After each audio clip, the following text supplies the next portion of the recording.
Well, Bennett Kessler filed this following report.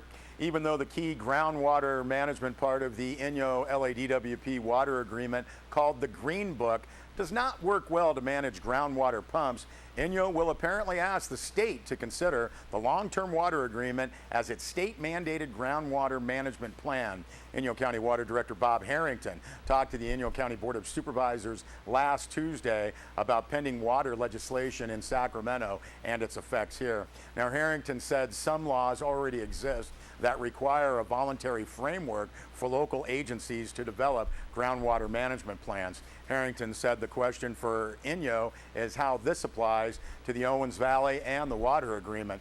He said the water agreement has a lot of technical components of the current state-mandated groundwater plan process. Harrington did say Inyo is ahead of most areas of the state in terms of groundwater planning. Now, as for future groundwater management legislation, Harrington said the state wants to create sustainable groundwater management and use groundwater without negative impacts. Another goal is to recognize groundwater recharge as a beneficial use. The state would also provide technical assistance to implement groundwater management plans. Harrington said the core of the new groundwater legislation is to, quote, empower local agencies to achieve sustainability, end quote. The role of the counties would be expanded in terms of groundwater legislation. Inyo County gave up local groundwater control when officials signed the long-term water agreement. Plus, the agreement says Inyo and LA should refrain from supporting legislation that weakens or strengthens local authority over groundwater. Harrington said that clearly the new state legislation would give greater authority to counties over groundwater regulation. Harrington suggested developing a letter with LA to find out if the water agreement meets state legislative requirements. Now, in spite of disputes and water tables below baseline, Harrington said Inyo has a water agreement, quote, that works and is 25 years old now, end quote. He said the agreement should be recognized by the state, quote, as a model of what they are trying to do, end quote. He will come back to the Inyo supervisors this week with a draft letter to LADWP, and this letter may also address an upcoming water bond measure forwarded by the legislature. Well, the Mule Day celebration saw thousands of people and animals in the Eastern Sierra. Catherine Hurdle produced this piece.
Well, we thank Catherine Hurdle for that, and we'll be back with a weather report.